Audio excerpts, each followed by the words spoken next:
I'm honored now to welcome His Excellency the President of Rwanda, Paul Kagame. So please join me for a fireside chat.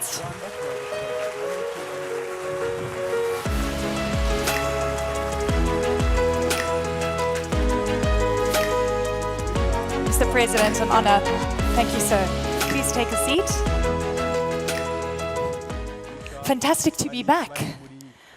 You're welcome. Thank you. I always feel very welcome here, and it's interesting to come at this time in the world. I mean, we've seen so many cycles, but I have to say, possibly nothing like this has ever happened in the global economy. And I'm wondering how you are looking at not only the short-term trends, the long-term trends, but also, we know, the old adage, within every crisis, there's always opportunity. And there's a lot of agency on the continent that we haven't seen before. So how are you weighing things up? And what do you think the moment calls for the African continent and for you in Rwanda? Well, thank you, Eleni, and welcome to Kigali. But let me take this opportunity to welcome and thank each one of the leaders here, heads of state, vice presidents, prime ministers, senior executives of different industries. I want to welcome you to Kigali and thank you very much for honoring our invitation and being here with us. Of course, I want to thank Amir and his team, Jeune Afrique, for having thought of this idea to bring people together in this manner that has been operational for a number of years. I want to appreciate the work they are doing and also the comments Amir made earlier, which really encapsulate all that we need to say and maybe based on to do a number of things. So I thank you all for being here. Thank you very much. Now, back to the question. There will always be crises. I mean, you have had centuries of different things happening. We had slave trade, we had colonial times, then there are wars, then there are pandemics, then there are all kinds of things. They will happen all the time. We just, it's a matter of time, and there are these cycles that, so we are in a different cycle now that is driven geopolitically, and we have to contend with that. But that also for Africa keeps being a reminder of our position. Where do we stand in this global positioning? And we have had many people contribute ideas and very accurately educating us what we need to do and what we need to be thinking about. But we can't stay there. We need to learn from this. We need to shape what we are doing for ourselves, and action should lead us in the right direction and how to deal with these crises. So, but for Africa, let me say, we have to leverage our competitive advantage, and there are a number of them. So why is Africa always at a disadvantage? When you look back, you see where Africa has been lacking this or that, but really why, when we have almost everything? If you look at in the area of green energy, and this continent is home to 60% of solar potential. 60% is home to that. Africa is home to that. Then if you look at the critical minerals that talked about, all of them, or the majority, are on the continent for making batteries and so on and so forth. And different powers are fighting over that. But Africa, that has a lot of that, is silent or losing most of it cheaply to those who have the power and know what they want to do. Look at human capital. In terms of human capital, Africa has abundance of that.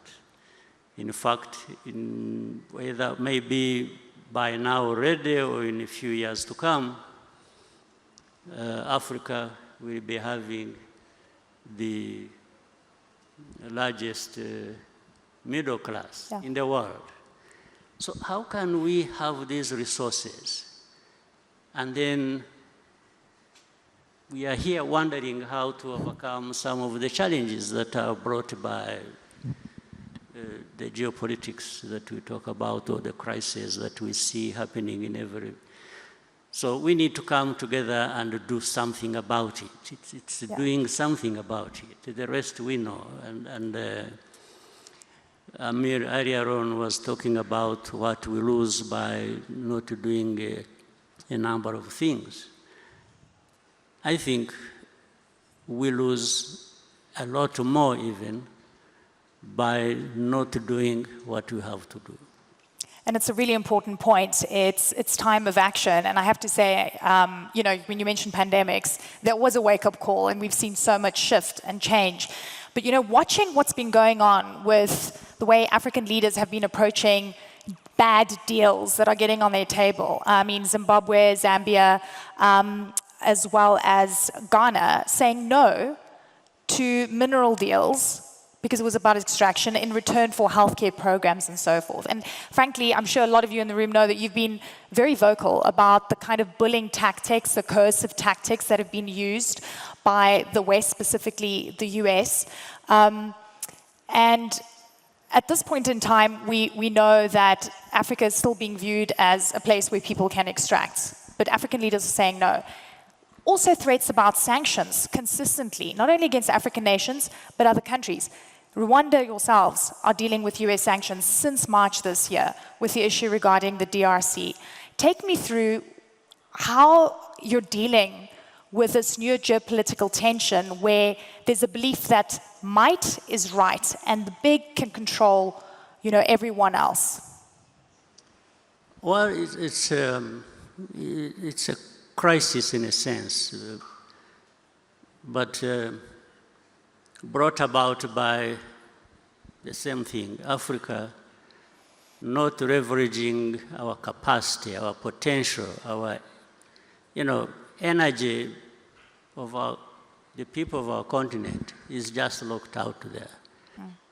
And it's a situation where the powers that be are holding a whip in their hands. They're using a stick to beat up whoever they want to beat up in order to, they are no longer even hiding it. It's just in the open. It's like in the situation you're talking about, we have in the region of Congo and the other crises that also in a way involve Rwanda and other countries in our region. Yeah, sanctions, one has, first of all, are they justified? And it is not just in this case of Rwanda, but in other cases.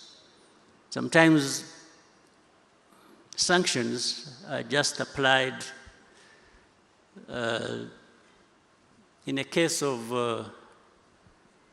the one who provides less than the other. Yes, so it goes in the favor of the highest bidder. When somebody knows they will extract more from a certain place, they will be more favorable to that place, even if they are the ones in the wrong. Do you believe that all roads lead to mineral deals? Is that what you're saying? I mean, it is in the open. I don't have to say much. And in some cases, it operates like in the very old days. There is a lot of cynicism in this. In the old days, the kings and so on and so forth used to give their in-laws, their children, powers to say, go and control something somewhere. And that's happening today here. Yeah. Yes, they just give somebody, say, go and get whatever you want to, and do whatever you want to do in that region. That is how Africa is treated. So these powers you see that come here lecturing people on democracy, human rights, and they are doing it with one arm, and the other, they are just taking away everything that people own. So, and this is what is critical. This is why Africa, leaders of Africa, some of whom are here, are brothers, and the CEOs and other Africans, I think we need to give ourselves value of some kind. We can't just be people who are waiting to be ripped off by somebody who is shrewd enough and has the power to come. No, we must be able to say no. And we've seen those no's. We've seen some of those. I mean, do you believe, sanctions are used, a coercive method to get countries to capitulate. Are you going to capitulate? I never capitulated in a war situation. This is not a bad situation as such. Well, it hurts, absolutely. Yeah. And that's what it is meant to do. It is meant, sanctions or different measures are meant to hurt people. So in a way, we are hurt. Mm. But I think we would be hurt more by not doing what we are doing. So it's always, you make a calculation. Yes. So, and it is not so difficult to say no. In fact, it costs more to say yes to the wrong thing. Yeah. So we are here, but all these things come to pass in one form or another. Even those who have been given the gift of messing us up, one day they will not live long enough to see the gains from exploiting people or doing unjust things. So I think each one of us, countries in Africa, and mainly and most importantly together, there is a lot we can do to raise Africa, to raise ourselves to the level where it should be, and don't mind about these powers that think they own the world and the heaven and everything else. And I hear you loud and clear on the hypocrisy and the contradiction in terms of where international law applies to some when it suits and it's broken in other cases. We've seen so much of this. In a world where we're seeing the unraveling of the global world order as we know it, institutions are being challenged, they're being broken down. What is Africa's role, do you think, in this new world? Because it feels like it's never going to be the same again. My view is that these pressures that we get from the rest of the world, Africa